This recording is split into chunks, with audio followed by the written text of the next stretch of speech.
Bab 621 Colton Blackwood. Lauren menghela napas lega setelah mendengarkan kata-kata Jonathan.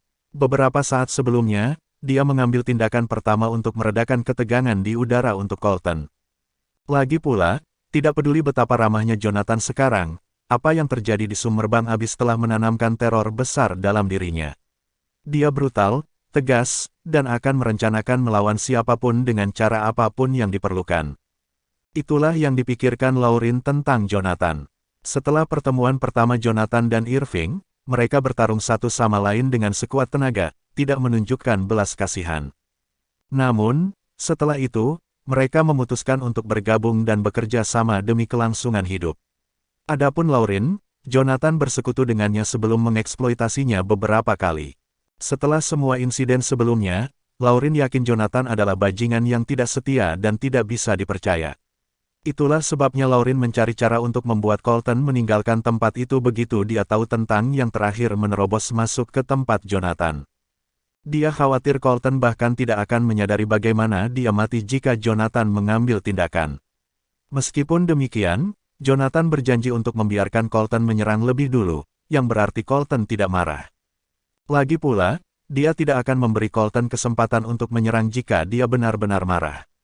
Pada saat yang sama, Harry, yang berdiri di belakang mereka, memberi isyarat kepada para prajurit di sekitar mereka untuk meletakkan senjata mereka. Harry tahu Jonathan pantas menyandang gelar Asura. Dalam pertempuran sebelumnya, Jonathan biasa bertarung satu lawan satu dengan para komandan dan mendominasi mereka setiap saat. Sekarang Jonathan berjanji untuk membiarkan Colton menyerang lebih dulu. Harry tahu Colton akan segera mendapat masalah. Jonathan, kakakku tidak bermaksud jahat. Bagaimana tentang? Jonathan tertawa dan menjawab, jangan khawatir. Maksud saya tidak ada salahnya juga. Namun, aku tidak bisa berhenti begitu saja sehari setelah dia membuat kekacauan di tempatku dan mempermalukanku, kan? Kemudian, Jonathan berjalan mendekati Colton dan menambahkan, kamu bisa menyerangku 3 kali sebelum aku melakukan serangan balik. Manfaatkan kesempatan ini dengan baik. Sementara itu, Colton mengerutkan kening saat menatap Jonathan. Setelah beberapa saat, kilatan melintas di matanya, dan bibirnya membentuk senyuman.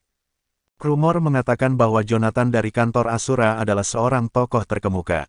Setelah bertemu dengan Anda hari ini, saya menyadari bahwa Anda benar-benar memenuhi reputasi Anda. Colton membungkuk dengan sopan dan melanjutkan, Asura, aku akan melakukan apa yang kamu minta. Kalau tidak, orang akan mengira aku takut melawanmu. Saat Colton menatap Jonathan, setetes darah jatuh dari telapak tangan kanannya. Sebelum setetes darah jatuh ke tanah, embusan energi spiritual yang kuat menyapunya, dan menghilang kepegangan kipas yang dipegang Colton. Segera, kipas putih Colton ternoda merah, memancarkan aura mengintimidasi dalam hitungan detik. Penyegelan jiwa. Meskipun itu adalah gerakan yang persis sama yang dia gunakan ketika dia melawan Lauren barusan, jejak tinta yang keluar dari kipasnya kali ini berwarna hitam kemerahan. Lauren berteriak kaget, Colton, kamu. Diam. Namun, Colton menghentikannya sebelum dia bisa mengatakan apapun. Saat udara dipenuhi tetesan darah segar, Lauren mau tidak mau menutup mulutnya. Itu adalah teknik penyegelan jiwa Colton yang diaktifkan menggunakan esensi darah. Terakhir kali dia menggunakan teknik ini adalah 3 tahun lalu, ketika dia disergap dan hampir mati. Karena dia menggunakan teknik ini, yang sangat merugikan tubuhnya, dia berbaring di tempat tidur selama berminggu-minggu setelah kembali ke rumah sebelum kekuatannya pulih. Meskipun salah satu alasan dia terbaring di tempat tidur selama berminggu-minggu adalah karena dia menderita luka parah pada saat itu, menggunakan teknik penyegelan jiwa menghabiskan sebagian besar energi seorang kultivator. Lauren tidak pernah berharap Colton menggunakan semua kekuatannya tepat di awal pertempuran. Meskipun demikian, Colton sendiri merasa damai. Sejak awal, Colton dapat merasakan bahwa Jonathan sudah berada di fase tengah alam dewa. Dia adalah seorang seniman bela diri yang menakutkan yang bahkan bisa membunuh Garrison dari keluarga Osborn dengan mudah. Sebagai perbandingan, Colton hanyalah seorang kultivator di fase lanjutan alam Grandmaster. Meskipun dia telah menyelesaikan kultivasinya dan memasuki apa yang disebut alam dewa buatan, dia masih jauh dari level Jonathan. Oleh karena itu, peluangnya untuk memenangkan pertarungan akan sangat tipis jika dia tidak berusaha sekuat tenaga. Saat Colton menggerakkan jarinya, jejak tinta di udara menyatu menjadi 5 ular berwarna darah yang melompat ke arah anggota tubuh dan leher Jonathan. Kekang dia, Jonathan tidak berani lengah ketika dia merasakan bahaya yang mengancam kelima ular itu. Dia dengan cepat melantunkan mantra untuk mengentalkan energi spiritual yang mengelilinginya. Saat berikutnya, medan gaya Grandmaster dilepaskan, menahan ular di udara. Teknikmu tidak berpengaruh padaku, kata Jonathan sambil tersenyum. Apakah begitu? Begitu Colton menggerakkan jarinya lagi, ular itu memancarkan lapisan sinar berwarna darah. Dalam sekejap mata, ular-ular itu menggeliat bebas dari pengekangan Jonathan dan menjerat anggota tubuh dan lehernya, mencekiknya. Kilatan keterkejutan melintas di mata Jonathan begitu dia mengetahui melalui umpan balik energi spiritualnya bahwa dia telah menjebak aura pembunuh tetapi bukan jejak tinta. Medan gaya Grandmaster terdiri dari energi spiritual dan hanya bisa menjebak benda dengan bentuk dan bentuk. Namun, aura pembunuh itu tidak ada dalam daftar. Setelah merangsang aura pembunuh dengan esensi darah, Colton menggunakannya untuk menyelubungi jejak tinta untuk menghindari pengekangan medan gaya energi spiritual. Rencana pelarian yang luar biasa. Saat Jonathan menghela nafas dalam diam, dia dengan cepat mengalihkan perhatiannya kembali ke perubahan di tubuhnya. Dia tidak tahu tentang substansi jejak tinta. Namun, mereka dapat menghalangi dia untuk mengumpulkan energi spiritualnya di dalam meridiannya segera setelah mereka melingkari leher dan anggota tubuhnya. Tidak seperti teknik Laurin, yang bisa menyegel energi spiritual, teknik Colton hanya bisa memblokir energi spiritualnya. Beberapa saat kemudian, Jonathan mengaktifkan energi spiritual di dalam tubuhnya, memicu teknik naga suci kuno. Pada saat yang sama, inti emas di medan ramuannya mulai memancarkan gelombang energi spiritual dalam bentuk riak. Saat energi spiritual emas melonjak di meridian Jonathan, ular yang menjerat tubuhnya dengan cepat menghilang. Laurin, yang berdiri di samping, melebarkan matanya kaget saat dia melihat semuanya terbuka. Colton memberitahunya bahwa nenek moyang keluarga Blackwood, yang merupakan seorang kultivator terkemuka, mencari di banyak gunung dan lembah untuk menemukan bahan unik untuk menghasilkan jejak tinta. Bahan khusus dapat menghentikan aliran energi spiritual di sekitarnya. Meskipun demikian, meskipun bahan tersebut memiliki kekuatan yang aneh, itu tidak cocok untuk para pembudidaya. Lagi pula, bukanlah ide yang baik untuk menyebarkan energi spiritual seorang kultivator. Oleh karena itu, leluhur menemukan cara lain dengan menyegel material di dalam kipas, sehingga menghasilkan item harta karun penyegel jiwa yang unik. Dulu, jejak tinta akan kembali ke kipas jika lawan berhasil mematahkan belitan. Namun kali ini, Jonathan menggunakan teknik yang tidak diketahui untuk menghilangkan materi. Bagaimana Jonathan melakukannya? Pada saat yang sama, Colton merasakan ada yang tidak beres. Ketika dia melihat jejak tinta rusak, dia mengerutkan kening dan meraung, bunuh dia. Bab 622 Penghancuran. Perasaan spiritual yang tak terlihat tiba-tiba menyerbu pikiran Jonathan. Itu adalah serangan terhadap pengertian spiritual. Jonathan menjadi linglung sesaat setelah dia terkena serangan indera spiritual. Karena kurangnya umpan balik dari indera spiritualnya, energi spiritual di dalam dirinya berhenti bekerja sebentar. Berdiri di hadapan Jonathan, mata Colton berkilat mengancam. Setelah merasakan kekuatan benda magisnya telah berhenti menghilang, Colton segera menendang tanah, dan sosoknya berubah menjadi kabur saat dia berlari ke arah Jonathan. Cakar naga. Tepat setelah Colton menggeram, semburan energi spiritual dengan cepat menyelimuti lengannya yang terulur, yang diarahkan ke wajah Jonathan, membentuk lapisan sisik transparan. Pada saat yang sama, tangannya dilengkapi dengan bentuk bayangan dari cakar yang tajam dan menakutkan.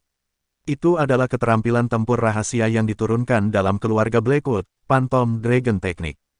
Laurin, berdiri di samping, benar-benar tercengang melihat pemandangan itu.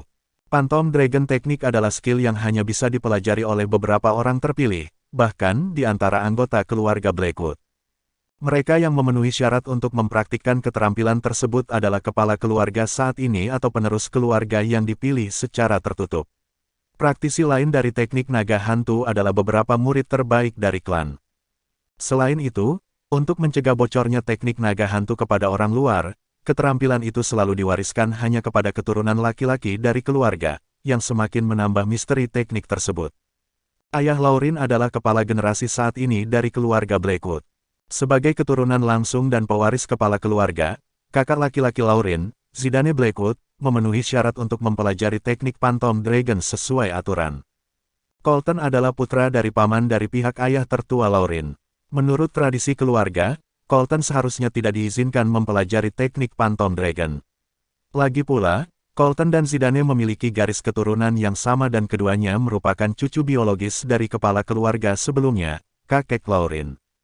Jika Zidane dan Colton sama-sama mempraktikkan teknik Phantom Dragon, konflik mungkin akan muncul di masa depan. Perkelahian berdarah mungkin juga terjadi di antara mereka jika keduanya ingin mengklaim posisi kepala keluarga. Oleh karena itu, menurut Lauren, munculnya teknik Phantom Dragon pada saat itu bukanlah pertanda baik. Cakar hantu Colton hendak menebas Jonathan, tetapi tepat saat cakarnya menyentuh leher Jonathan, perisai roh tak terlihat menghentikan serangan Colton untuk berkembang lebih jauh. Ekspresi wajah Colton berubah drastis. Dia menatap Jonathan dan memperhatikan bahwa yang terakhir tersenyum padanya. Itu dia, kamu menghabiskan 3 gerakanmu, ucap Jonathan dengan acuh tak acuh. Dengan itu, energi spiritual yang kuat meletus dan menyebar, dengan Jonathan sebagai pusatnya. Gelombang energi yang menakutkan segera menabrak Colton. Puff! Colton memuntahkan seteguk darah dan dikirim terbang mundur. Lauren buru-buru pindah ke belakang Colton dan meredam kejatuhannya dengan menerimanya di pelukannya. Apakah kamu baik-baik saja, Colton? Dengan bantuan Lauren, Colton berhasil menenangkan diri setelah terhuyung mundur beberapa langkah. Dia memberikan tekanan pada meridian di bidang ramuannya dan fokus pada pengondisian energi spiritual yang kacau di tubuhnya. Kamu memang sangat kuat, Jonathan, kata Colton kepada Jonathan dengan gigi terkatup. Tidak ada kecurangan yang terlibat dalam proses sebelumnya, karena Jonathan tidak membalas dan Colton juga tetap terpaku di tempatnya, tidak menunjukkan kecenderungan untuk melarikan diri dan bersembunyi. Hal itu mendorong Colton untuk lebih menyadari perbedaan kemampuan yang signifikan antara dia dan Jonathan. Itu adalah ide yang tidak masuk akal bagi Colton untuk berpikir untuk menang melawan Jonathan dengan hanya mengandalkan tingkat kultivasinya. Senyum mengembang di wajah Jonathan saat itu. Kamu juga tidak buruk, kata Jonathan. Pertama, kamu mencoba untuk menyegel jiwaku, lalu kamu meluncurkan serangan indera spiritual dan segera menyerang bagian vital tubuhku. Jika Anda menghadapi lawan lain, bahkan mungkin seseorang di alam dewa buatan seperti Anda, orang itu akan mati di sini setelah menerima pukulan beruntun dari Anda. Jonathan tidak sopan dalam mengucapkan kata-kata itu. Sebaliknya, itulah yang dia rasakan dengan tulus. Langkah pertama Colton, penyegelan jiwa, tidak efektif terhadap Jonathan. Namun, serangan kedua terhadap indera spiritual Jonathan memang tidak dapat diprediksi. Tetap saja, Jonathan sebelumnya telah mengalami serangan spiritual Vladimir di Summerbang Abis. Serangan indera spiritual Vladimir benar-benar menyegel pembuluh darah Jonathan dan hampir mengakhiri hidupnya, tidak seperti upaya Colton, yang hanya mengganggu perhatian Jonathan untuk beberapa saat. Saat membandingkan kemampuan Vladimir dan Colton, teknik yang terakhir tampak tidak signifikan. Sepertinya aku tidak bisa membawa Lauren pergi hari ini, kata Colton setelah menyekan noda darah di sudut mulutnya. Jonathan menatap Lauren. Jika Lauren ingin pergi, saya tidak akan pernah menghentikannya. Namun, jika dia tidak ingin pergi, kamu tidak akan bisa membawanya dengan paksa. Tatapan tegas melintas di mata Colton saat dia menatap Jonathan. Saya masih memiliki trik terakhir di lengan baju saya, tetapi saya harus membayar mahal sebagai gantinya. Di tengah keraguan-raguan Colton untuk melepaskan jurus terakhirnya, Lauren tiba-tiba menggenggam lengan Colton. Dia memperhatikan dia dengan lembut menggelengkan kepalanya ketika dia berbalik untuk menatapnya. Colton, itu sudah cukup. Anda harus mencapai alam ilahi bahkan sebelum Anda berpikir untuk mengalahkan Jonathan. Sambil mengerutkan kening, Colton memandang Lauren dengan ekspresi bingung. Lauren, apakah kamu menyadari apa yang kamu lakukan? Perang dapat pecah antara keluarga terhormat dan kantor Asura kapan saja. Keluarga Blackwood bukanlah klan yang tidak penting. Begitu pertempuran dimulai, lebih dari 10.000 nyawa keturunan keluarga Blackwood akan dipertaruhkan. Bagaimana Anda bisa tetap berada di sisi Jonathan pada saat yang genting ini? Colton, saya tahu apa yang saya lakukan. Percayalah, Colton. Saya benar-benar berpikir apa yang saya lakukan adalah cara terbaik untuk memastikan kelangsungan hidup keluarga Blackwood. Bahkan tanpa munculnya kantor Asura, juga akan muncul beberapa organisasi lain. Terlepas dari ancaman dan gangguan dari kekuatan eksternal, perang juga dapat tiba-tiba terjadi di antara 8 keluarga terhormat.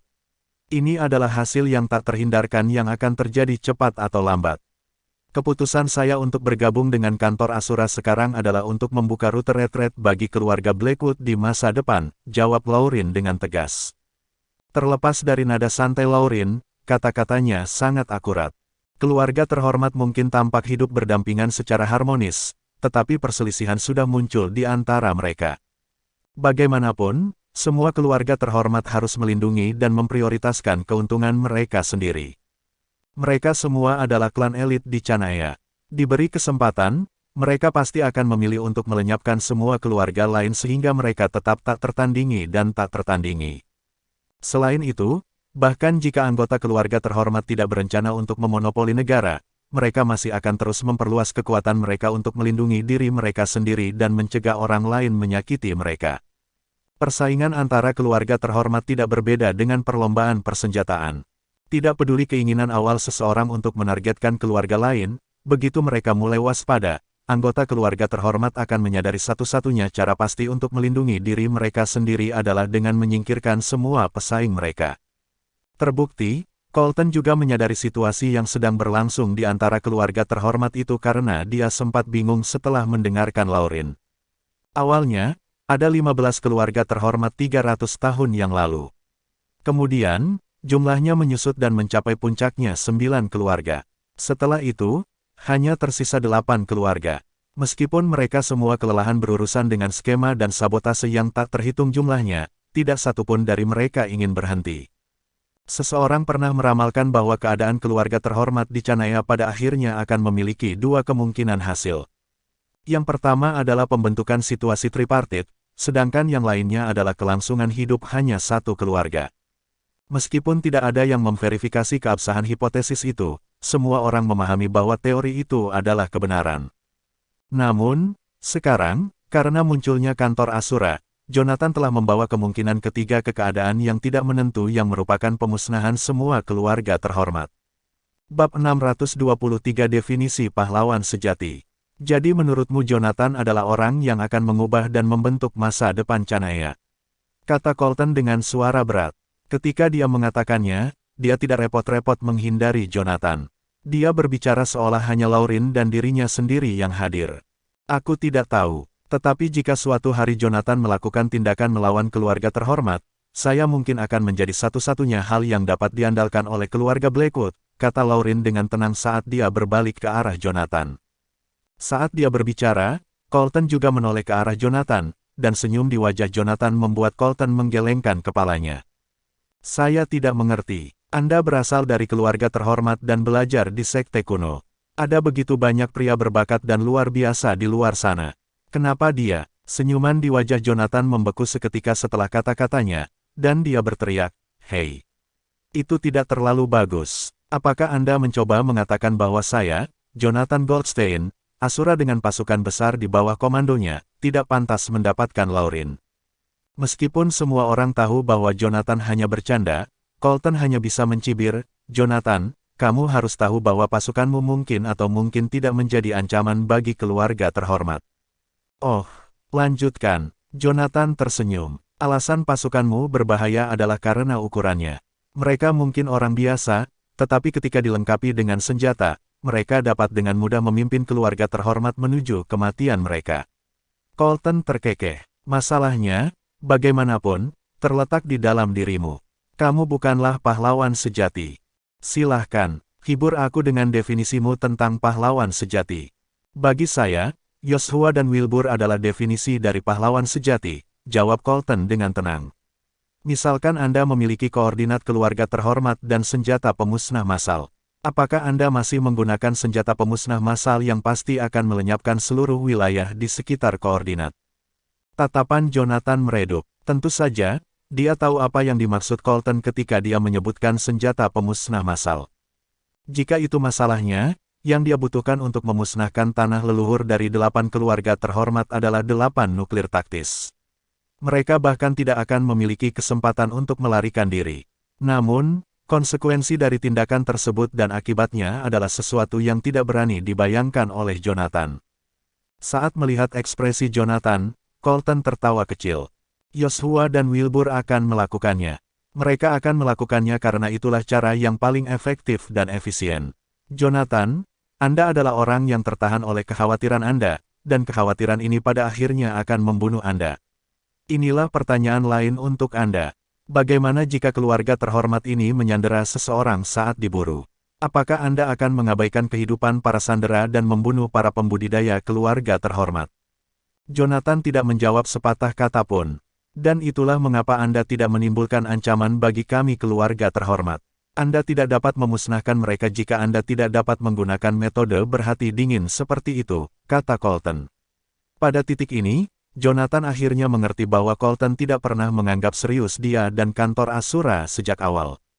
Jonathan kesal karena Colton satu-satunya yang memimpin percakapan mereka, tetapi dia harus mengakui bahwa Colton mengatakan yang sebenarnya.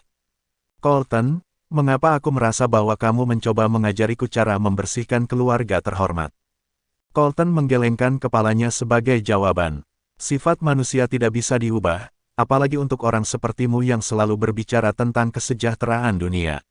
Anda melakukan tindakan Anda atas nama keadilan, mengkategorikan diri Anda sebagai penegak keadilan dan membatasi diri Anda pada batasan moral Anda. Namun, begitu Anda melanggar kode Anda tidak dapat lagi menempatkan diri Anda di sisi keadilan, dan itu menyedihkan. Juga, ada satu hal lagi yang harus Anda ketahui. Anda mungkin telah mengalahkan saya, tetapi Anda telah meremehkan keluarga terhormat. Kerja keras selama berabad-abad meletakkan dasar siapa mereka sekarang. Sumber daya dan bakat adalah sesuatu yang tidak pernah mereka kekurangan. Colton menoleh ke arah Lauren di sampingnya. Kurasa kau tidak akan pergi denganku hari ini. Anda perlu tahu bahwa Anda mungkin melakukan ini karena niat baik, tetapi Anda tetap putri dari keluarga Blackwood. Apakah Anda tahu tentang masalah yang Anda timbulkan pada keluarga saat bergabung dengan kantor Asura? Dengan itu, dia berbalik dan pergi, hanya untuk mendengar Jonathan menjentikkan jarinya. Serangkaian suara terdengar di udara saat para prajurit mengokang senjata mereka. Kedua tank yang ditempatkan di pegunungan bahkan menyesuaikan sudut mereka, siap untuk menembak ke arahnya. Aku ingat memberitahumu bahwa kamu bisa membawa Lauren bersamamu jika kamu mengalahkanku, tapi aku tidak pernah mengatakan apapun tentang kamu bisa pergi jika kamu kalah. Jonathan tertawa kecil. Karena kamu di sini, kenapa kamu tidak tinggal sebentar? Saya kira saya akan memiliki pengaruh yang lebih besar dengan Anda selama negosiasi dengan keluarga Blackwood. Jejak ketidaksabaran melintas di mata Colton. Apakah menurutmu hanya itu yang bisa kulakukan? Jonathan melesat ke depan dengan handbell perunggu di tangannya. Dalam sekejap, dia sudah berada di depan Colton. Colton meraung, dan detik berikutnya, kabut hitam terbentuk di depannya sebelum cakar besar keluar dari kabut dan menerjang wajah Jonathan. Suara gedebuk terdengar, dan rune terlihat bersinar di sekitar tubuh Jonathan. Mereka bentrok dengan keras selama sepersekian detik sebelum mereka mundur dan memasuki kontes menatap. Jonathan memusatkan pandangannya pada tangan Colton, di mana sebuah spanduk yang diselimuti kabut hitam tergeletak diam di genggamannya. Spanduk segitiga itu panjangnya sekitar 3 meter. Bahannya mirip sutra, dan bersinar terang dengan dua kata emas gelap dijahit di sisinya. Colton memegang spanduk di tangannya, dan pada saat ini, cakar tajam yang muncul secara misterius ditarik kembali ke dalam kabut hitam. Lauren bergerak cepat dan berdiri di hadapan Colton. Spanduk penekan jiwa, itu panji penekan jiwa kakek buyut. Mengapa itu menjadi milikmu sekarang? Dan teknik Phantom Dragon, Colton, ini seharusnya diwariskan ke saudaraku. Mengapa mereka ada di tanganmu? Ini masalah keluarga kami, jawab Colton dengan tenang. Ada beberapa hal yang tidak bisa kita putuskan sendiri. Setelah memberikan jawaban yang tidak jelas kepada Lauren, Colton kembali menatap Jonathan. Jonathan, yang terlemah di antara jiwa-jiwa yang disegel di dalam spanduk penekan jiwa berdiri di alam Grandmaster. Jangan membuatku melakukannya karena aku bahkan tidak bisa mengendalikannya dengan sempurna. Jonathan mengaktifkan medan kekuatannya, menyebarkan indera spiritualnya untuk mengunci sekelilingnya, mencegah Colton mendeteksi gerakan di sekitarnya. Dia meletakkan tangannya di belakang punggungnya dan mulai memberi perintah kepada Harry. Mundur, teriak Harry, dan pasukan 200 orang dengan cepat bergerak mundur. Mereka bergerak mundur sekitar 30 meter sebelum berhenti.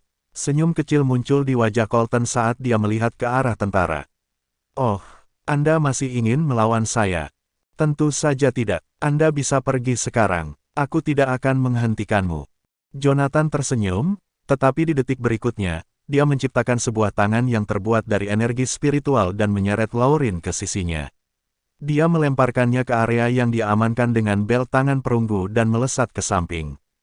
Harry yang berada di belakang Jonathan langsung mengayunkan tangannya ke bawah. Mengikuti gerakan Harry, kedua tank yang ditempatkan di resor pegunungan melepaskan tembakan secara bersamaan. Bab 624 Kekacauan di antara keluarga terhormat. Sialan, Colton mengutuk. Dia mengira Jonathan, yang merupakan asura dan tokoh terkemuka di Canaya dan dunia, akan menjadi orang yang menghargai martabat, ketenaran, dan kehormatannya.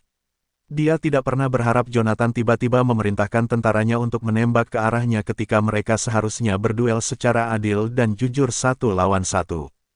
Apa-apaan ini? Mengingat bahwa tank ditempatkan tidak jauh darinya dan betapa tiba-tiba serangan itu, dia memperhitungkan bahwa menghindari tembakan tidak mungkin lagi dilakukan.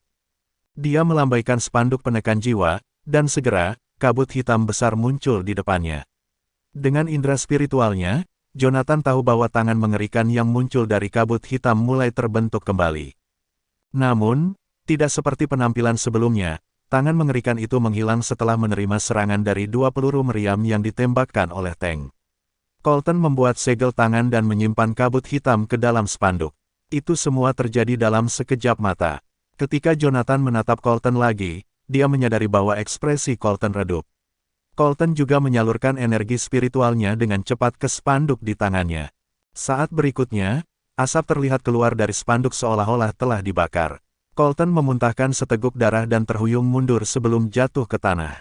Melihat itu, Jonathan dan para prajurit di sekitarnya mengangkat alis. Mereka tahu bahwa spanduk itu adalah benda magis berelemen luar angkasa, yang memungkinkannya menyimpan bola meriam dan membiarkannya meledak di dalam. Anda benar-benar dapat melakukannya dengan item magis elemen luar angkasa. Jonathan linglung saat dia menatap cincin elemen ruang hitam di jarinya. Namun, panji itu tampak sedikit berbeda dari cincin dan gioknya. Lagi pula, dua benda magis yang dia temukan di Summerbang Abyss membutuhkan dia untuk mengarahkan indera spiritualnya pada mereka untuk mengaksesnya. Di sisi lain, spanduk penekan jiwa dapat membentuk pintu yang menghubungkan bagian dalam dan luar spanduk. Sebagai perbandingan, spanduk jauh lebih baik. Jonathan iri saat memikirkan hal itu. Di dunia kultivator, ada 4 hal yang menjadi fokus kultivator. Keempat hal ini adalah teknik, kekayaan, belahan jiwa, dan wilayah. Dengan teknik naga suci kuno dan abis Summerbang yang dimilikinya, Jonathan tidak kekurangan teknik atau wilayah. Dengan teknik dan wilayah yang diselesaikan, yang tersisa hanyalah belahan jiwa dan kekayaan. Faktanya, dia telah berpikir untuk mengajari Josephine beberapa teknik kultivasi setelah dia melahirkan anak mereka. Tujuannya melakukan itu adalah agar dia menjadi lebih sehat dan memiliki fisik yang lebih kuat. Meskipun tidak dapat memberikan bantuan yang sebenarnya, Josephine agak seperti dukungan emosional baginya, menahan diri dan menyatukan pikirannya sehingga dia dapat fokus pada kultivasinya. Yang paling tidak dimiliki Jonathan sebenarnya adalah kekayaan, yang memiliki dua arti. Salah satu dari dua definisi kekayaan adalah uang. Lagi pula, seseorang yang tidak dapat menjamin kebutuhan sehari-harinya tidak akan dapat fokus pada kultivasinya, dan cara termudah untuk menyelesaikan masalah ini adalah melalui uang. Definisi kekayaan kedua adalah sumber daya seperti benda magis, pil, dan hal-hal lain yang dapat membantu kultivasi. Semua ini adalah sesuatu yang sangat dibutuhkan Jonathan. Sementara itu, Lauren sudah berdiri di samping Colton. Meskipun semua yang dimiliki Colton saat ini memberitahunya bahwa orang-orang di keluarga Blackwood memiliki pendapat berbeda tentang siapa yang akan menjadi penerus keluarga dan bahwa Colton kemungkinan besar akan menjadi pesaing paling mengancam bagi Zidane, dia masih menemukan dirinya benar-benar tersesat. Dia tidak tahu bagaimana harus bereaksi terhadap perebutan kekuasaan antara Colton dan Zidane yang pasti akan terjadi di masa depan.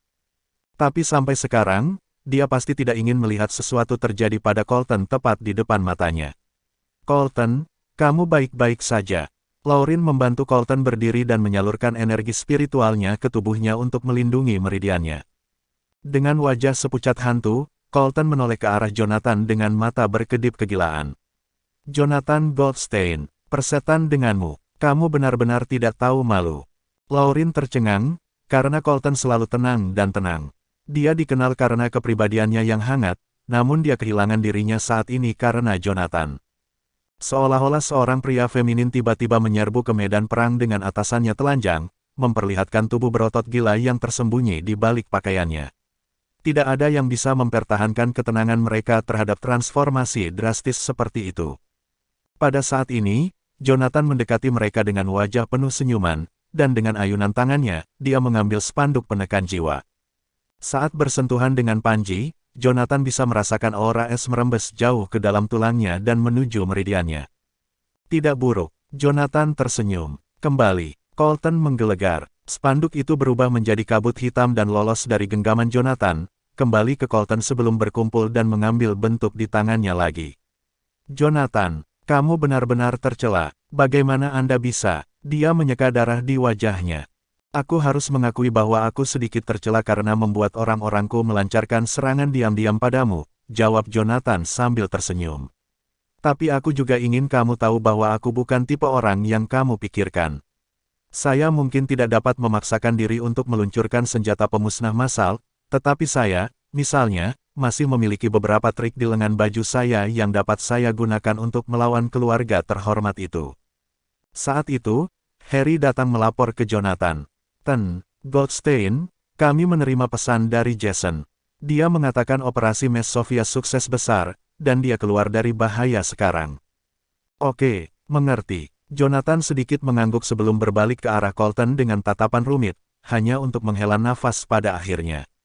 Kamu tahu, aku benar-benar ingin membunuhmu dan merampok barang-barang ajaibmu. Lauren dan Colton menegang saat itu, tetapi Jonathan dengan cepat melambaikan tangan saat melihat sekilas ekspresi muram mereka. Ah, lupakan saja, pulanglah dan beritahu keluarga Blackwood untuk menjaga diri mereka sendiri. Kamu tidak pantas berbicara dengan kami keluarga terhormat dengan cara seperti itu, Colton mengejek sebelum melihat ke arah Lauren. Kamu sendirian di sini, keluarga terhormat akan segera bergerak, jadi saran saya untuk Anda adalah Anda melakukan aktivitas Anda dengan identitas lain, atau Anda akan membawa masalah bagi keluarga Blackwood. Dengan itu, Colton menatap Jonathan untuk terakhir kalinya sebelum dia pergi dan menghilang ke dalam hutan dengan beberapa lompatan. Lauren hanya menonton dan menghela nafas atas kepergiannya. Ketika kamu mengatakan ingin membunuhnya dan merampok barang-barang magisnya, kamu bercanda, kan, Jonathan? Tentu saja tidak, jawab Jonathan sambil tersenyum. Aku menyelamatkannya karena kamu salah satu dari kami sekarang, atau aku akan memukulnya karena keributan yang dia lakukan hari ini. Bab 625 Perebutan Kekuasaan. Sementara itu, Joshua sedang membaca manuskrip kuno di taman rumahnya di Zetfield, Yellowview. Saat dia sedang membaca, seorang pemuda perlahan mendekat, memegang nampan berisi cangkir teh dan teko. Komandan, ini tehmu. Ini teh berkualitas yang tiba hari ini. Silakan mencobanya. Oke, Joshua bersandar di kursinya dan sedikit mengangguk. Dia menyingkirkan manuskrip kuno di tangannya dan melihat teko dan cangkir teh di atas meja. Mengambil cangkir teh dan mengangkat tutupnya, dia bertanya sambil tersenyum, John, sudah berapa lama kamu bekerja denganku? Pemuda itu buru-buru membungkuk dan menjawab, hampir 1,5 tahun, Komandan. 1,5 tahun, iya. Joshua mengambil cangkir teh dan meniup daun teh yang mengambang di cangkir teh. Sekarang, itu waktu yang lama. Saat dia meletakkan cangkir teh di samping mulutnya, dia berhenti dan menatap John. Mengapa? Apakah cuaca hari ini sangat panas? Tidak, mungkin itu pakaianku. Saya mungkin mengikatnya terlalu kencang, jadi saya merasa sedikit tercekik. Joshua mengangguk sebagai jawaban, tetapi setelah menghela nafas, dia meletakkan cangkir teh di atas meja. John, apakah kamu tahu kenapa kamu satu-satunya yang berhasil bekerja denganku selama lebih dari setengah tahun? Ya. John memandang Joshua dengan ragu-ragu, dan kata-kata menghindarinya. Joshua menunjuk ke kursi di seberangnya dan berkata, ayo, silahkan duduk, tidak ada yang perlu dikhawatirkan. Saya tidak akan berani, Komandan. John terlihat panik. Komandan, apakah saya melakukan kesalahan? Tolong beritahu saya apa yang saya lakukan salah, dan saya akan memperbaikinya kali ini. Duduk saja, jangan khawatir tentang itu. Joshua menunjuk John dengan senyum di wajahnya. Meskipun Joshua jauh, John bisa merasakan seolah-olah dia sedang menekan bahunya, memaksanya untuk duduk. Itu adalah medan kekuatan seorang Grandmaster. Bagaimana ini mungkin? John melebarkan matanya karena terkejut melihat pemandangan ini dan menatap tepat ke arah Yoshua. Duduk di kursi, John berseru, "Komandan, kamu seorang kultivator. Saya selalu menjadi satu." Yoshua tersenyum. "John, izinkan saya berbicara dengan Anda tentang sesuatu dari lubuk hati saya." Dengan energi spiritualnya melilit John, dia membatasi gerakan John dan berkata, "Duduk di tempatku sekarang sangat melelahkan. Anda harus khawatir tentang ancaman kantor Asura dan konflik internal yang disebabkan oleh 8 keluarga terhormat. Lalu ada Wilbur, pria yang saya latih dengan sangat keras hanya untuk membuatnya menjadi pengkhianat. Yaleviu telah menjadi tempat yang berbahaya bagi saya sekarang. Saya tidak berani memberi kesempatan kepada siapapun untuk mendekati saya, jadi saya harus menggantikan orang-orang di sekitar saya dari waktu ke waktu. Saya khawatir mereka akan mempelajari kebiasaan saya dan mengeksploitasinya jika mereka terlalu lama berada di sekitar saya. Saya khawatir mereka akan disuap untuk mengkhianati saya. Saya lelah." Saat dia mengatakan itu, dia meraih cangkir teh dan memutarnya di tangannya. "John, kamu adalah orang yang paling aku percayai. Saya juga memperlakukan Anda dengan baik ketika Anda melayani saya. Jadi mengapa Anda tidak menghibur saya sebentar karena saya tidak mengerti alasan pengkhianatan Anda?" "Aku tidak, Komandan, tolong izinkan saya menjelaskan." John panik, saat dia ditekan ke kursi oleh energi spiritual Yoshua. Sejak dia dipindahkan ke sisi Yoshua, John telah menyaksikan 3 percobaan pembunuhan terhadap Yoshua, dengan pembunuhan ketiga menjadi kasus yang paling parah. Bila pembunuh sudah tergantung di leher Yoshua, namun dia tidak melepaskan energi spiritualnya. Yoshua tidak menunjukkan tanda-tanda kepanikan atau kegugupan, jadi semua orang mengira dia adalah pria yang memiliki kemauan keras dengan pikiran yang kuat. Mereka juga tidak mengira bahwa Yoshua adalah seorang kultivator. Seorang kultivator mungkin dapat menyembunyikan fluktuasi energi spiritual dalam dirinya untuk beberapa waktu melalui teknik, tetapi dia tidak dapat mempertahankannya selamanya. Bagaimanapun, seorang kultivator harus bernafas dan berkultivasi selama bertahun-tahun. Bahkan jika dia tidak berniat untuk berkultivasi, kehadirannya masih akan menarik energi spiritual kepadanya. Oleh karena itu, tidak mungkin Yoshua bisa menyembunyikan fakta bahwa dia adalah seorang kultivator. Namun, pria yang sama yang melakukan gerakan luar biasa. "Aku tahu bahwa jantungmu berdetak kencang saat kamu memasuki taman." Yoshua tersenyum. "Siapa ini? Apakah itu Wilbur? Aku rasa ini. Dia satu-satunya di Yaleviu yang bisa membuatmu mengkhianatiku." "Komandan, tolong. Saya bisa menjelaskan. Aku tidak berpikir." Sebelum dia bisa menyelesaikannya, teh di atas meja berubah menjadi aliran air yang mengalir deras ke arah John. Secangkir teh itu seharusnya beracun, tapi itu tidak terlalu penting lagi bagi Yoshua. Aliran air mengalir ke hidung John dan memasuki paru-parunya di bawah kendali Yoshua. Mata John melebar, dan wajahnya bengkak. Dia sangat kesakitan. Air yang menghalangi tenggorokannya membuatnya terbatuk, tetapi Yoshua melambaikan tangannya segera setelah John membuka mulutnya, melepaskan gelombang energi spiritual lain yang menyegel hidung dan mulut John dan, di samping itu, kesempatan terakhir untuk kelangsungan hidup John. Saat dia dicekik sampai mati, John mengepalkan tangannya dengan kuat di sekitar sandaran tangan. Tubuhnya menegang, dan prosesnya berlangsung selama 2 menit sampai Yoshua menghela nafas dan menyebarkan energinya. Melihat bawahannya yang tak bernyawa, Yoshua mengambil manuskrip kuno dan melihat keluar taman. "Karena kamu di sini, kenapa kamu tidak menunjukkan dirimu? Apakah Anda mengharapkan saya untuk menyambut Anda secara pribadi?" Tidak ada yang bisa terdengar di sekitar lingkungan kecuali deru angin. "Senjata." Yoshua membuka manuskrip kuno itu dan menghela napas. Dia meraih tangannya ke dalam manuskrip dan mengeluarkan sebuah busur besar. Dengan tangan kirinya memegang busur dengan kuat, dia perlahan menarik tali busur dengan tangan lainnya. Saat dia menyalurkan energi spiritualnya, sebuah panah terbentuk di tangannya. Itu tampak seperti terbuat dari es. Dari jauh, anak panah itu tampak nyata tetapi juga tidak ada pada saat bersamaan. Matanya dingin, Yoshua melepaskan tangan kanannya, dan panah yang terbuat dari energi spiritual menghilang ke udara. Mengikuti lenyapnya panah, pilar ke pintu masuk taman meledak dan hancur berkeping-keping. Pada saat yang sama, Wilbur melemparkan belati hitam legam. Merusak. Wilbur bergumam pada dirinya sendiri, dan belati itu mengenai anak panah. Setelah bersentuhan dengan panah, belati itu terbang kembali ke tangan Wilbur sementara panah itu hancur berkeping-keping dan jatuh ke kolam di samping mereka. Ledakan energi spiritual menyebabkan kabut terbentuk di sekitarnya. Wajah Wilbur yang dipenuhi dengan rasa haus darah berkedut. Fase lanjutan dari alam dewa. Hah, kamu pandai menyimpan rahasia, bukan? Semuanya, dengarkan. Siapapun yang membunuhnya akan mengambil alih posisiku sebagai komandan tentara Yaleviu. Mengenakan biaya. Saat Wilbur memberikan perintahnya, energi spiritual dari setidaknya 30 pembudidaya alam Grandmaster meledak ke langit, mengarah langsung ke Yoshua yang berada di taman. Di samping Wilbur duduk seorang wanita yang sibuk dengan ponselnya. Jadi Yoshua sekarang dalam fase lanjutan dari alam dewa setelah tidak menonjolkan diri selama 10 tahun. Anda mengirim orang-orang Anda ke kematian mereka, kata wanita itu dengan linglung ketika dia menatap informasi pasar saham di teleponnya. Mendengar ini, Wilbur berbalik dan berkata, Eva, saya, misalnya, sangat tertarik dengan kekuatan keluarga Saladai. Mengapa Anda tidak mengambil kesempatan ini dan menunjukkan kepada saya kehebatan Anda? Eva mengangkat kepalanya, ekspresi menghina di wajahnya. Wilbur, sebaiknya kamu luruskan pikiranmu. Kami tidak bekerja dengan Anda. Saya di sini untuk mengevaluasi kemampuan Anda. Kami hanya akan membicarakan bisnis dengan Anda jika Anda berhasil membunuh Yoshua.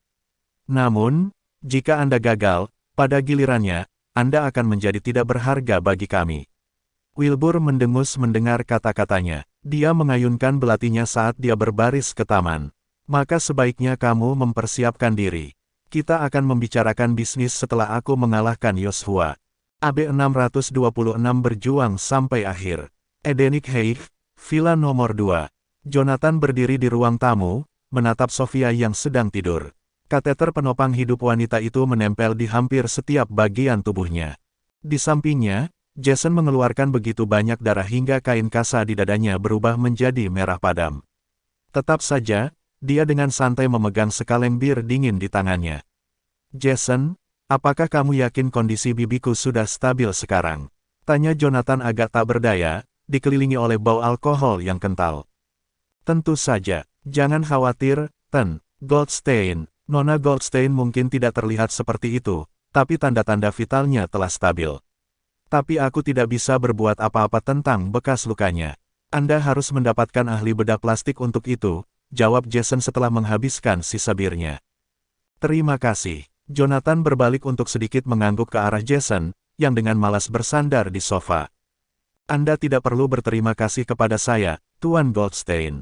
Aku akan menjadi orang mati jika bukan karena kamu. Tidak ada yang lebih kuinginkan selain melihat hari yang kau ceritakan padaku, gumam Jason sambil menatap langit-langit. Jonathan mengangguk sekali lagi. Keluarga terhormat sudah mulai bergerak. Ini mungkin bukan waktu yang tepat, tapi kita harus mengambil tindakan juga. Meskipun kantor Asura sangat kuat, tidak banyak yang bisa dipercaya oleh Jonathan. Selain 8 Raja Perang, hanya segelintir orang yang tahu apa yang ada dalam pikiran Jonathan. Jason salah satunya. Fakta bahwa Jason telah menyelamatkan Jonathan sebelumnya adalah alasan yang cukup baginya untuk mempercayai pria itu tanpa syarat. Banyak yang akan mati ketika keluarga terhormat dan kantor Asura berperang, kata Jason dengan tenang kepada Jonathan. Benar, jawab Jonathan dengan suaranya yang dalam. Memang banyak yang akan mati. Bahkan kamu dan aku mungkin tidak akan kembali hidup-hidup. Tidak apa-apa, kita semua akhirnya mati. Jika saya bisa membawa orang-orang itu bersama saya ke kuburan, itu akan sangat berharga. Keduanya masih berbicara ketika mereka mendengar suara dari luar. Begitu Jonathan berbalik, dia melihat Harry di pintu. Ten Goldstein, aku membawakanmu laporan pertempuran terbaru dari Misona. Berbicara, iya Pak. Harry menegakkan punggungnya dan memberi hormat. Misona telah berhasil menangkap lebih dari 73.000 tentara wilayah barat. Mereka sedang menunggu pesanan Anda, Tuan Goldstein. Masih berbaring di sofa, Jason tersenyum dan perlahan menutup matanya setelah mendengar tentang kemenangan Misona. Di sisi lain, Jonathan mengerutkan alisnya ke arah Harry.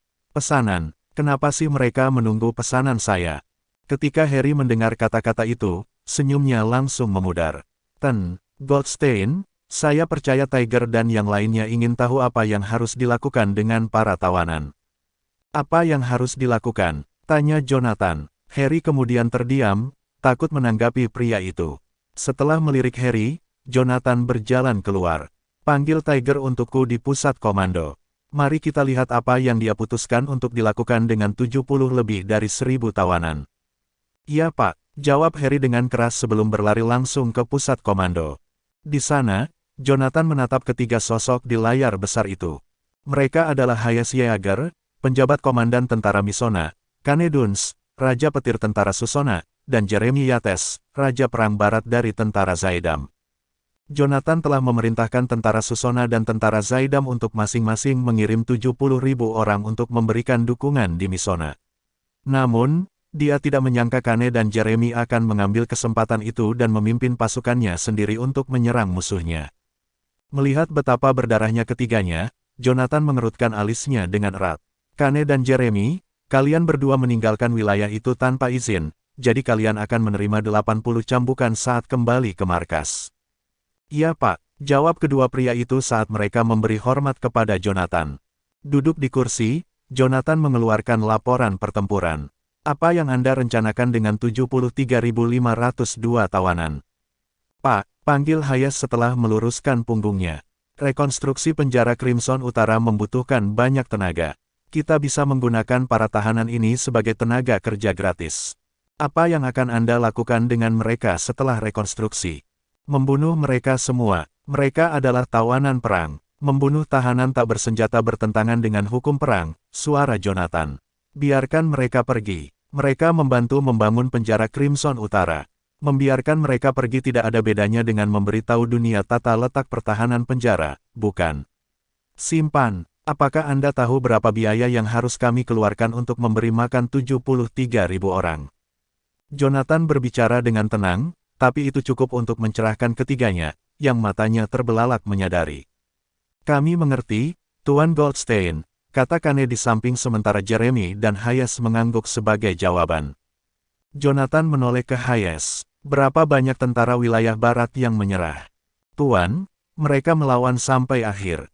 Tidak ada yang menyerah, jadi kami memusnahkan mereka semua. Sangat bagus. Dengan itu, Jonathan mengakhiri panggilan video.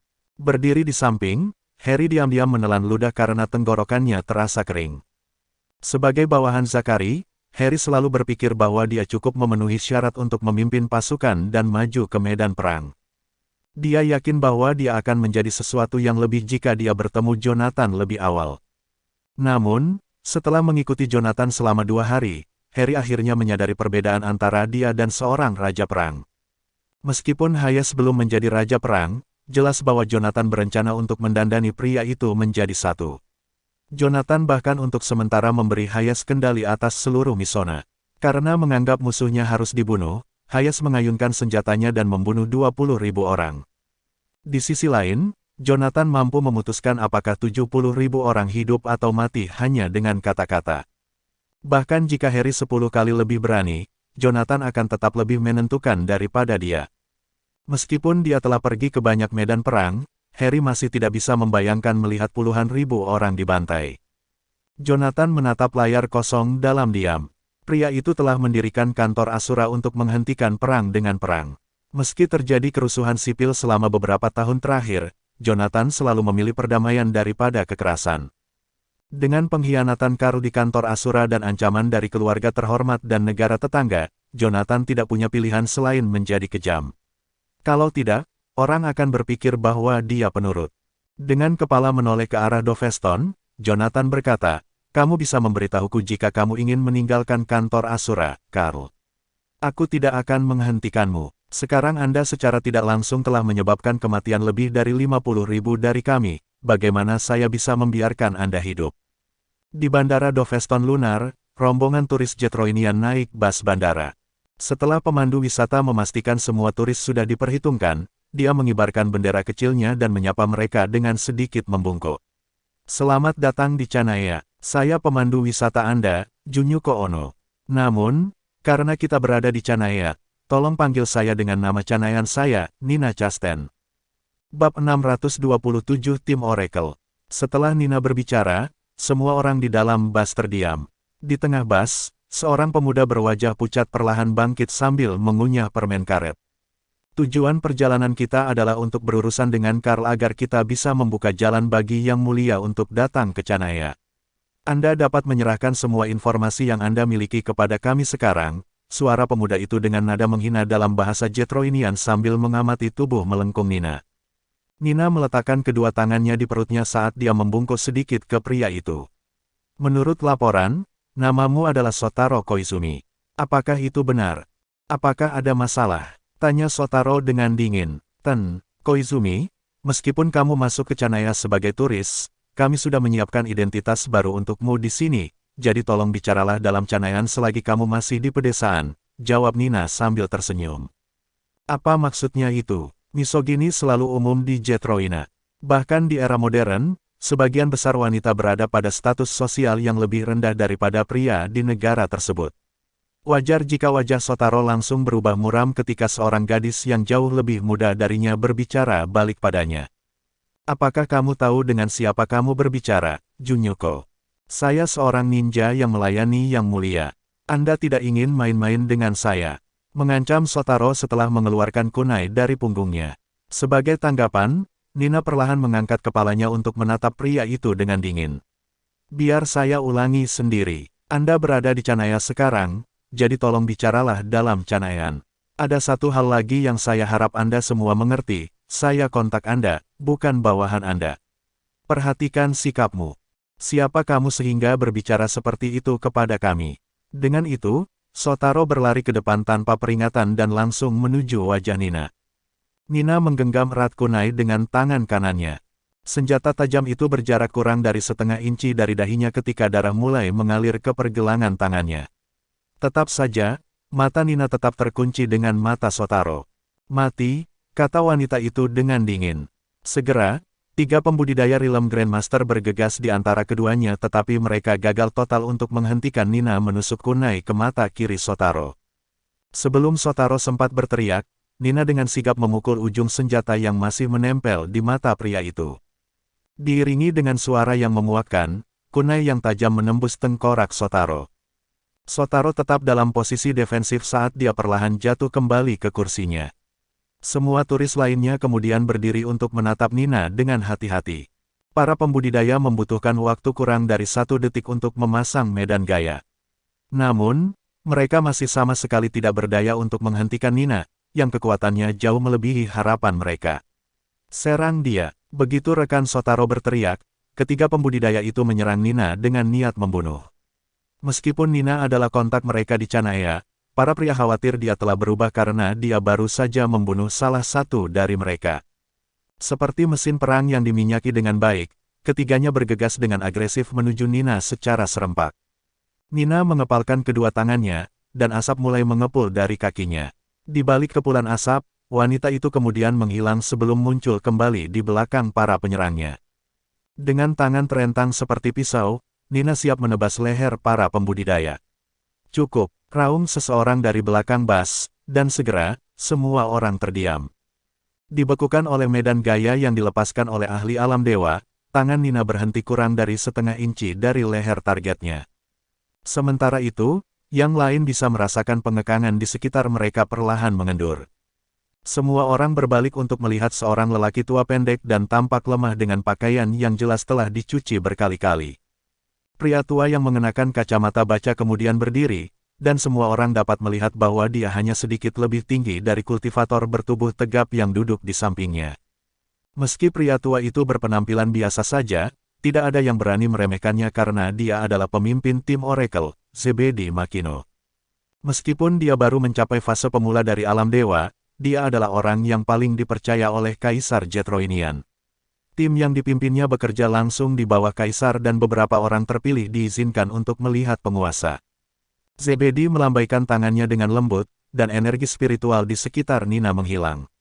Setelah perlahan berbalik, Nina membungkuk hormat pada Zebedi.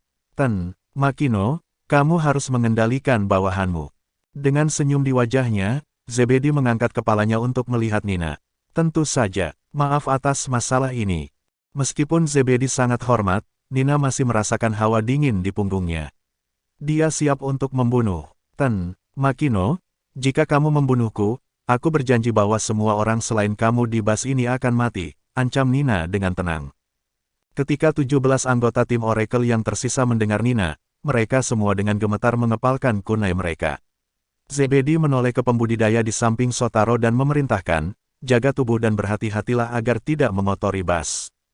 Ya, Tuan Makino, jawab pembudidaya segera. Kemudian, Zebedes duduk di samping Nina. Nina, aku butuh semua informasi terbaru tentang Doveston, terutama tentang Karl. Semakin detail, semakin baik, kata pria itu sambil menatap pemandangan di luar. Terakhir kali Jonathan pergi ke Jetroina, dia mengalahkan Nolte Corporation dan Salonius Corporation. Bahkan Shadow Clan tidak bisa menghentikannya. Sekarang kami memiliki dukungan Remdik, kami tidak dapat gagal lagi. Kalau tidak, kami akan menderita murka yang mulia, kata Nina sambil bersandar dan menutup matanya, siap untuk tidur siang sebentar. Dengan Canaya yang benar-benar berantakan, ini waktu yang tepat untuk melakukan invasi. Karl mendominasi Horbah di Doveston, dan kantor Jonathan dan Asura tidak dapat mengganggu Yaleviu dengan cara mereka. Sedangkan di Edenic Heih, Jonathan sudah mendapat kabar kemenangan Misona. Lebih dari 70.000 orang telah diurus dalam waktu kurang dari 3 jam. Karena wilayah barat telah kehilangan hampir 150.000 orang, mereka tidak berani bergerak lagi di Misona. Duduk di taman, Jonathan mengerutkan kening pada tabletnya. Karl mengkhianati kami saat Dorian dan Zakari masih absen karena cedera. Dari 8 raja perang, hanya 5 yang tersedia sekarang. Hayas menjaga Misona. Meski pria itu dinobatkan sebagai Raja Lumonberg, dia kesulitan melihat gambaran besarnya, terutama dalam hal positioning. Hayas masih harus banyak belajar tentang bekerja dengan tentara Zaidam dan tentara Susona. Harry, beritahu Hades untuk mengirim letnannya untuk membantu Tiger sebagai kepala staf. Ingat, letnan harus membimbing Tiger, bukan mengambil alih tentara Misona. Iya Pak. Bab 628 Perseteruan Keluarga. Setelah menangani masalah di Misona, Jonathan akhirnya merasa lega. Di Canaya, apapun perubahan yang terjadi, itu adalah urusan internal mereka sendiri. Namun, jika ada invasi dari luar, Jonathan tidak akan pernah mengizinkannya. Setelah urusan eksternal diselesaikan, langkah selanjutnya adalah menjaga perdamaian internal. Sudah beberapa hari sejak pemberontakan Karl, dan sudah waktunya untuk menyelesaikannya. Membunuh Karl bukan hanya untuk melampiaskan amarah yang memendam dalam dirinya, tapi yang lebih penting, itu adalah demonstrasi ke publik. Jika dia diizinkan berkeliaran tanpa hukuman di Doveston, reputasi kantor Asura akan hancur. Dunia akan menganggap kantor Asura sebagai tempat yang bisa dimasuki atau ditinggalkan sesuka hati. Skenario terburuk adalah Raja Perang yang tersisa sedang mempertimbangkan pengkhianatan. Meskipun kemungkinan ini sangat kecil, itu harus diwaspadai. Dengan alisnya yang dirajut rapat, Jonathan menghela nafas panjang. Sejak pemberontakan Karl, dia menjadi curiga, dan dia tidak mempercayai Raja Perang seperti sebelumnya. Jonathan sangat jelas tentang pengkhianatan Karl, dan dia tahu bahwa ada alasannya. Namun, Jonathan tidak dapat mengendalikan keraguannya sendiri. Ayo pergi, aku akan mengajakmu menemui seseorang. Saya harus pergi sebentar untuk menjalankan beberapa tugas. Anda akan tinggal bersamanya selama ini, kata Jonathan kepada Lauren, bangkit. Ketika mereka sampai di pintu villa nomor 8, mereka melihat Donald keluar dari pintu. Goldstein, Donald, yang tangannya berlumuran darah, mengangguk ke arah Jonathan dengan tenang. Jonathan dibuat terdiam ketika dia melihat Donald berjalan melewatinya dengan ekspresi acuh tak acuh di wajahnya. Di seluruh kantor Asura, Jason dan Donald adalah satu-satunya pasangan master dan magang yang berani melakukan itu. Donald, di mana Jason? Jason ada di ruang bawah tanah. Sterilkan seluruh tubuhmu sebelum masuk, atau orang itu akan mati. Dengan itu, dia berbalik dan pergi. Jonathan dan Lauren saling bertukar pandang. Saat memasuki Villa No. 8, Zakari dan Yasmin masih tak sadarkan diri di aula. Jonathan melirik mereka dan berbalik untuk memimpin Lauren ke ruang bawah tanah. Di ruang bawah tanah, potongan-potongan plastik membelah sebuah ruangan. Melalui strip plastik itu, sosok berjas putih terlihat sibuk bekerja di depan ranjang rumah sakit. Menggunakan indera spiritual mereka, Jonathan dan Lauren langsung menyadari kondisi di ruang bawah tanah. Setelah melihat sekali, Lauren berbalik dan mulai muntah. Bahkan wajah Jonathan menjadi pucat. Adegan di ruang bawah tanah sangat buas dan brutal. Sosok berjubah putih di dalam ruangan itu adalah Jason. Orang yang berada di ranjang rumah sakit bukanlah seorang pasien, tetapi seorang kultivator muda yang berada di ambang kematian. Dia adalah satu-satunya kultivator di antara 3 anggota keluarga Osborn yang selamat dari serangan terakhir di Edenic Heights. Dia juga orang yang paling menderita. Meskipun warna darah tidak dapat dideteksi dengan indera spiritual, itu jauh lebih jelas daripada indera penglihatan. Keduanya hanya mengamati tempat tidur rumah sakit dengan indera spiritual mereka sesaat, namun seluruh tubuh kultivator terukir dalam pikiran mereka. Daging, tulang, organ dalam, dan bahkan fascia yang masih bergerak yang dibedah sangat jelas. Adegan ini terlalu berat untuk ditanggung bahkan oleh Jonathan yang terbiasa melihat tunggul dan pincang yang patah. Jason, keluar dari sini. Jonathan meraung dengan gigi terkatup. Tertegun, Jason berbalik. Goldstein, kenapa kamu ada di sini? Setelah merobek strip plastik pelindung, Jason berjalan keluar dengan darah di tangannya. Jason, apa yang kamu lakukan kali ini? Tidak banyak, jawab Jason kosong. Dulu, Anda tidak mengizinkan saya menangkap dan bereksperimen pada pembudidaya. Namun, yang ini datang ke sini atas kemauannya sendiri. Ini adalah kesempatan yang sangat bagus yang baru saja saya alami. Dengan amarah tertulis di seluruh wajahnya, Jonathan memelototi Jonathan. Kamu bajingan, katakan yang sebenarnya. Jika Anda tidak mencoba menangkap yang masih hidup, Anda tidak akan mendapatkan luka-luka itu, bukan? Iya, Jason menatap luka tusukan di dadanya dan menyeringai. Jadi, apa yang Anda inginkan dari saya, Tuan Goldstein? Melihat sikap Jason yang tidak peduli, Jonathan mendengus. Bukankah aku sudah memberitahumu untuk tidak bereksperimen pada orang yang masih hidup? Gagal mengubah topik pembicaraan, Jason tampak murung. Goldstein, Anda tahu bahwa keadaan seorang kultivator sama sekali berbeda ketika mereka hidup dan mati. Ini khususnya benar dalam distribusi kekuatan spiritual. Eksperimen in vivo dapat mendeteksi kekuatan organ dan perisai pembudidaya. Selama Anda memberi saya cukup spesimen eksperimental, saya pasti bisa memilah laporan terperinci tentang pembudidaya untuk Anda. Berhenti. Jonathan mengerutkan kening dan memotong argumen Jason. Aku tahu bahkan jika aku menghentikanmu, kamu pasti akan melakukannya secara diam-diam. Jadi, saya akan menetapkan aturan untuk Anda. Di masa depan, Anda hanya dapat memilih pembudidaya yang menyerang Anda terlebih dahulu.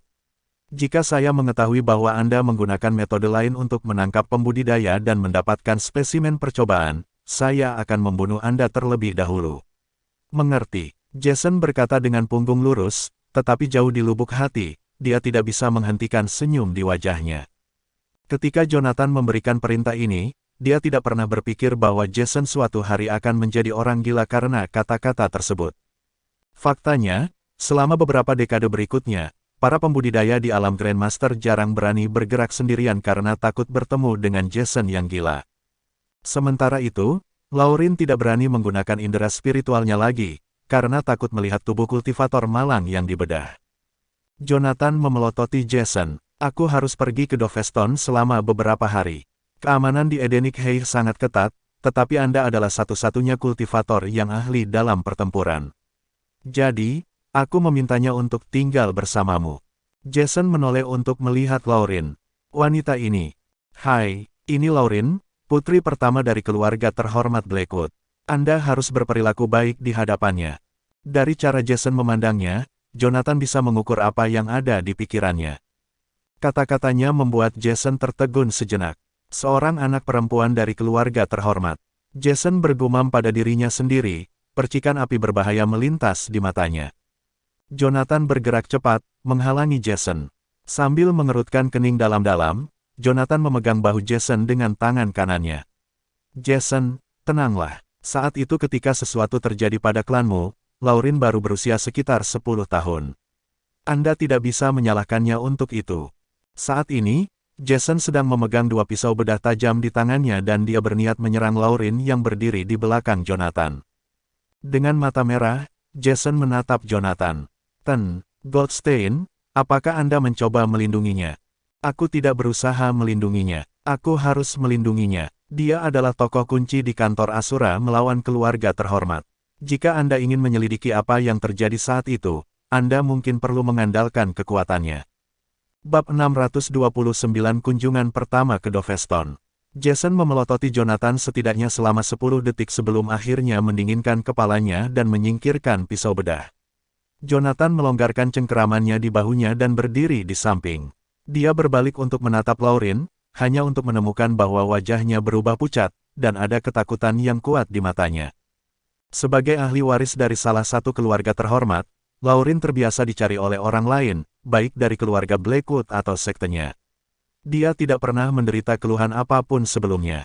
Saat itu ketika Jonathan telah menjebaknya 2 kali sebelumnya sudah merupakan saat-saat terburuk dalam hidupnya sejauh ini. Sekarang dia telah bertemu dengan dokter gila yang sangat membenci keluarga terhormat, dia ketakutan setengah mati. Menatapnya, Jonathan berkata dengan tenang, namanya Jason Carrick. Dia satu-satunya penerus keluarga Carrick yang dikenal karena keahliannya di bidang medis di Gerton. Sekitar 13 tahun yang lalu, keluarga terhormat mengarahkan perhatian mereka pada keahlian keluarga Carrick di bidang medis. Salah satu keluarga bahkan memusnahkan lebih dari 500 orang dari keluarganya untuk mendapatkan buku medis mereka. Jika ada kesempatan, Anda bisa membantunya menyelidiki masalah ini dan mencari tahu keluarga terhormat mana yang menjadi pelakunya. Lauren sedikit mengangguk, tetapi dia tetap menghindari tatapan mata Jason. Meskipun mereka berdua berada pada tingkat kultivasi yang sama, dia sepenuhnya sadar bahwa dia bukanlah tandingannya saat mereka bertemu. Jonathan memiliki firasat bahwa jika terjadi pertempuran antara Lauren dan Jason, dia bahkan mungkin tidak dapat menunjukkan setengah dari kecakapan tempurnya karena tekanan psikologisnya. Senang bertemu denganmu, saya Jason Carrick. Jason melontarkan senyum padanya saat dia mengulurkan tangan kanannya. Lauren berbalik dan mulai muntah lagi. Jonathan memutar matanya ke arah Jason. Tidak bisakah kamu mencuci darah dari tanganmu? Jason melihat noda darah kering di tangannya dan dengan santai menghapusnya. Goldstein, aku tidak bisa mengawasinya sepanjang waktu karena banyak urusan yang harus kuselesaikan setiap hari. Mengapa Anda tidak segera menyegel energi spiritualnya? Mata Lauren melebar ketika mendengar itu. Namun, detik berikutnya, dia merasakan sensasi kesemutan di lehernya. Setelah itu, seluruh tubuhnya melemah seolah-olah tulangnya tiba-tiba menghilang. Dia akan jatuh jika dia tidak berpegangan pada dinding tepat pada waktunya. Jonathan, jika kamu ingin aku tinggal bersamanya tetapi menyegel energi spiritualku, aku lebih suka kamu menghabisiku sekarang. Jangan khawatir, karena aku sudah berjanji untuk tidak menyentuhmu. Aku akan menepati janjiku. Jason terkekeh dan berbalik untuk melihat ke arah Jonathan. Goldstein, kali ini Anda menuju ke Doveston untuk membunuh Karl dan membalaskan dendam mereka yang telah kehilangan nyawanya. Setelah menyelesaikan semuanya di Edenic Hay, Jonathan pergi ke Doveston sendirian. Saat duduk di pesawat, dia jatuh kesurupan saat dia menatap awan di luar jendela. Selain membunuh Karl, dia bermaksud menyelidiki masalah lain. Mereka telah kehilangan kontak dengan jaringan intelijen kantor Asura di Doveston secara misterius. Karena Yaleview, kantor Asura tidak dapat mengambil risiko mengirimkan pasukannya ke sana. Kantor Asura telah menghubungi Doveston melalui Angkatan Darat Timur secara terbuka dan jaringan intelijen dalam bayang-bayang. Jaringan intelijen nasional didirikan oleh kantor Asura. Mereka bukan milik departemen lokal atau raja perang manapun dan melapor langsung ke kantor Asura. Saat Doveston dulu damai sebelum pengkhianatan Karl, jaringan intelijen mereka biasanya hanya memperbarui kantor Asura tentang hal-hal sepele. Namun, itu lumpuh total setelah pengkhianatan Karl. Hades telah mencoba menghubungi mereka berkali-kali setelah itu. Meskipun demikian, mereka tampaknya tidak mengindahkan instruksi yang diterima dan tidak memperbarui kantor Asura dengan informasi yang berguna. Makanya, Jonathan curiga jaringan intelijen di Doveston sudah ada di tangan Karl. Jika itu yang terjadi, dia memperkirakan kantor Asura akan berada dalam posisi genting. Tanpa jaringan intelijen, mereka tidak akan bisa mengetahui apa yang sedang dilakukan tentara timur. Bagi kantor Asura, angkatan bersenjata berteknologi tinggi yang bersembunyi di kegelapan tidak diragukan lagi merupakan ancaman utama bagi mereka. Ada 3 negara bagian di Doveston, Horbah, Terandia, dan Baridoki. Horba berbagi perbatasan yang sama dengan Remdik dan disitulah ditempatkan tentara timur. Sementara itu, Terandia, yang berada di perbatasan yang sama dengan Yalevio, berfungsi sebagai pusat informasi dan pembatas Doveston. Lalu ada Baridoki yang menghadapkan Fort dan Jetroina dengan lautan di antaranya. Kali ini, Jonathan menuju ke arah Terandia. Sebelum menyingkirkan Karl, dia harus memahami situasinya dengan menyelidiki jaringan intelijen di Doveston. Dan Sparaville of Terandia berfungsi sebagai pusat pemrosesan jaringan intelijen di Doveston. Sehubungan dengan masalah jaringan intelijen, Jonathan menyamar sebagai penyelidik bernama Fletcher Laci agar bisa melakukan pemeriksaan. Dia ingin melihat orang seperti apa yang dipelihara oleh kantor Asura. Tepat setelah pesawat mendarat di bandara, Jonathan melompat ke Lincoln setelah melihat sekilas seseorang memegang karton dengan nama Fletcher Laci. Saat dia masuk ke dalam mobil mewah, seorang pria botak yang bersandar di kursi mulai terlihat. "Selamat datang, Tuan Laci." Jonathan hanya mengangguk ke arahnya. "Kamu pasti Seamus Cornell." "Ya, benar." Seamus membuka kotak cerutu di sebelahnya dan menyerahkannya kepada Jonathan. "Ini dari Corleone. Satu harganya lebih dari 100.000. Tertarik untuk mencobanya?" Jonathan mengerutkan alisnya saat melihat betapa santainya Seamus. Dia heran bahwa yang terakhir tidak sedikit pun khawatir tentang identitasnya sebagai seseorang dari markas kantor Asura. Hati Jonathan mencelos. Dia memiliki firasat bahwa jaringan intelijen di Doveston telah membebaskan diri dari kendali kantor Asura. Dia mengangkat kepalanya untuk melihat ke arah Seamus secara langsung tanpa mengambil kotak cerutunya. "Kau tahu kenapa aku di sini kali ini, Seamus?" Jaringan intelijen di Doveston belum memperbarui kantor Asura dengan berita apapun selama seminggu terakhir. "Tidakkah Anda pikir Anda harus memberi kami penjelasan?" "Apa yang harus dijelaskan?" Seamus tersenyum dan mengembuskan lingkaran asap. "Jika Anda mengacu pada pengkhianatan Karl Hamilton, saya rasa informasi yang diperoleh oleh kantor pusat kantor Asura jauh lebih rinci daripada informasi kami. Bagaimana dengan aktivitas Angkatan Darat Timur saat ini? Sebagai penanggung jawab jaringan intelijen di Doveston, bagaimana mungkin Anda tidak tahu apa-apa?" Seamus menoleh untuk menatapnya dengan sedikit jijik di matanya. "Ten, Laci, kenapa kamu terdengar seolah-olah kamu di sini untuk menginterogasiku? Bukankah kantor Asura berhak melakukannya?" Seamus mendengus. "Ten, Laci, Anda harus tahu jenis pasukan tentara timur itu. Meskipun orang-orang kami telah menyusup ke pasukan mereka, Karl pandai memainkan taktik curang untuk memblokir cara kami mengirimkan informasi ke markas. Selain itu, jaringan intelijen di Horbah lumpuh total selama 2 hari. Bawahan saya telah memberikan segalanya untuk menghubungi mereka tetapi tidak berhasil. Bagaimana Anda bisa berharap saya bisa mengawasi Karl dari jauh?" Dengan itu, dia mematikan cerutu di tangannya di asbak dan melanjutkan, "Tuan Laci, keberatan jika saya bertanya bagaimana kantor Asura akan menangani pengkhianatan Karl kali ini. Bab 630 Anda tidak bisa berlari demi hidup Anda." Ada nada sarkasme yang tidak bisa dilewatkan dalam nada suara Seamus. Pada saat itu, hanya ada penghinaan belaka di wajahnya. Jonathan menatapnya, acuh tak acuh seperti biasa. Jadi seseorang yang bertanggung jawab atas area tertentu bahkan memiliki nyali untuk mempertanyakan kantor Asura sekarang. Seamus melambaikan tangannya dengan tergesa-gesa. "Tidak, jangan salah paham. Saya tidak memiliki rasa takut dalam segala hal, tetapi saya tidak memiliki keberanian untuk membuat marah atasan saya. Anda seharusnya tidak mengambil kesimpulan tergesa-gesa dan menuduh saya tentang itu." Petik 2. Dia terkekeh sambil mengulurkan tangannya, meletakkannya di atas meja di antara mereka di dalam mobil. "Ten, Laci, saya hanya berniat berdagang untuk beberapa informasi." Jonathan menatap tangan Seamus. Kartu bank hitam terlihat setelah yang terakhir memindahkan tangannya. Setelah mengambilnya dan membaliknya, dia melihat gambar naga emas di sisi lain. "Wyvern Gold Guard." Jonathan mengutak-atik kartu bank dan tersenyum. Kalau tidak salah, kartu ini hanya dikeluarkan untuk pemegang rekening dengan tabungan minimal 100 juta. Mata Seamus berbinar. Bersandar di kursi, dia tertawa terbahak-bahak. "Ha, kamu benar. Perwakilan dari kantor Asura sepertinya berpengetahuan luas." Saya terkesan. "Tuan Laci, ada 300 juta di kartu ini. Anda dapat menarik uang tunai dari bank Wyvern manapun di seluruh dunia." Perlakukan saja itu sebagai tanda terima dari teman baru. Kurasa tidak pantas bagiku untuk menerimanya. Jonathan menolaknya sambil tersenyum. Seamus menuangkan 2 gelas anggur merah dan menyerahkan segelas kepada Jonathan.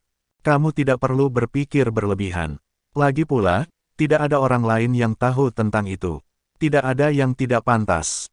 Selain itu, saya tidak berpikir untuk mendapatkan informasi militer dari Anda dengan memberi Anda kartu ini.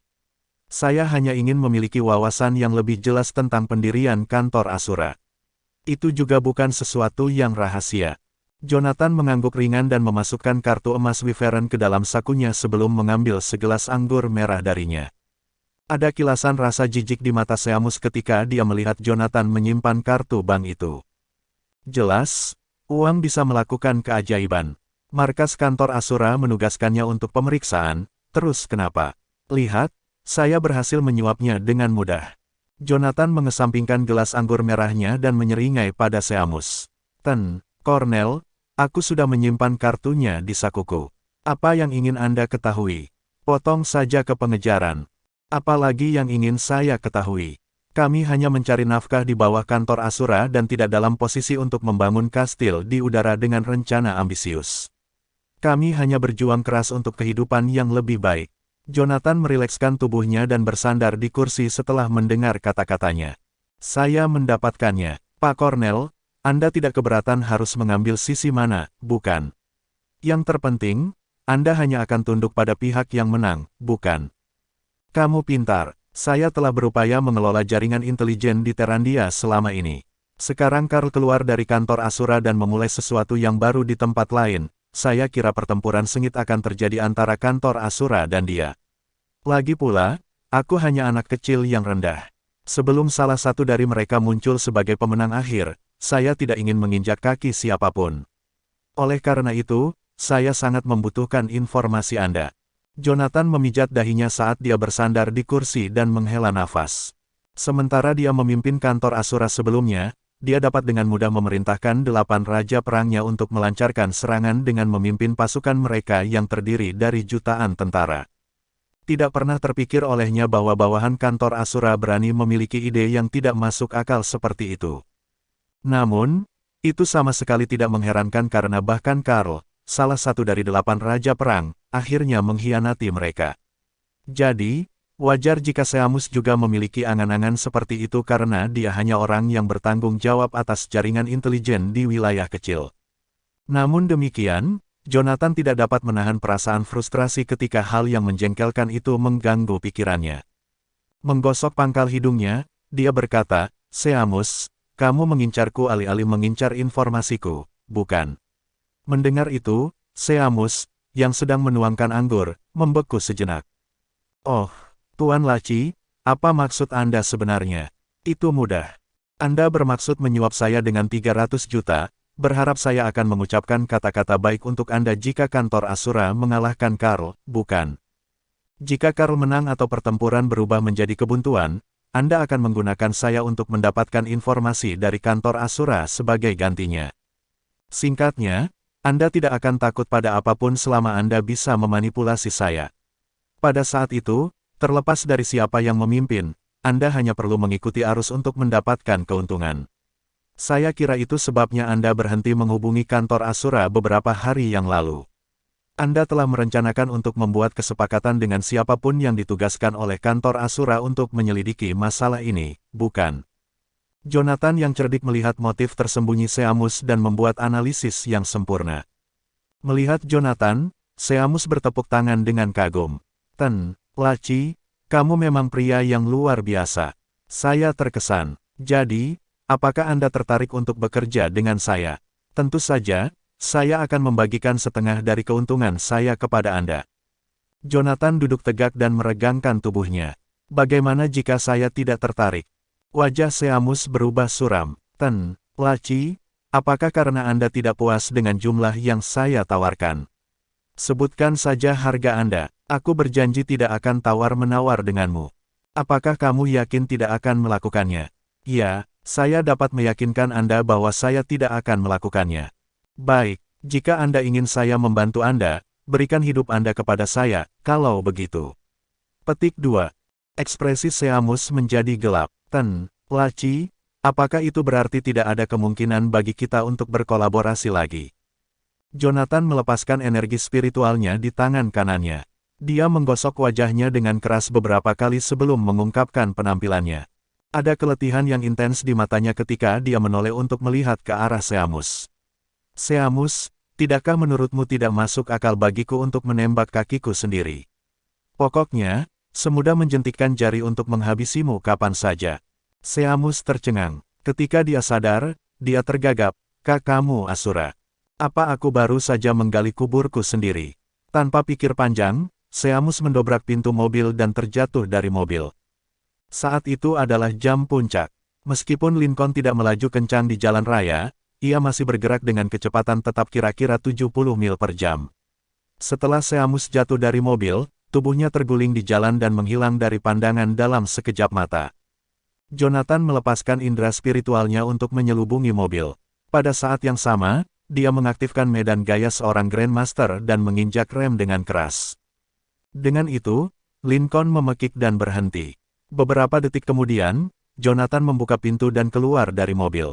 Saat itu, pengemudi di kursi pengemudi telah mengalami nasib tragis dengan leher patah. Di belakang, Seamus terlihat mencoba melarikan diri dengan bergegas pergi. 100 juta, menghalangi jalannya, dan aku akan menghadiahimu 100 juta. Dia berteriak sekuat tenaga pada yang lain. Namun demikian, mereka menutup telinga kepadanya. Melihat Seamus dengan separuh tubuhnya dalam kekacauan berdarah yang mengerikan, mereka mengira dia telah kehilangan akal sehatnya. Karena ketakutan, mereka menyingkir untuk menjauh darinya. Jonathan maju ke arahnya dengan kecepatan yang luar biasa. Apakah kamu pikir kamu bisa lari untuk hidupmu? Bersambung.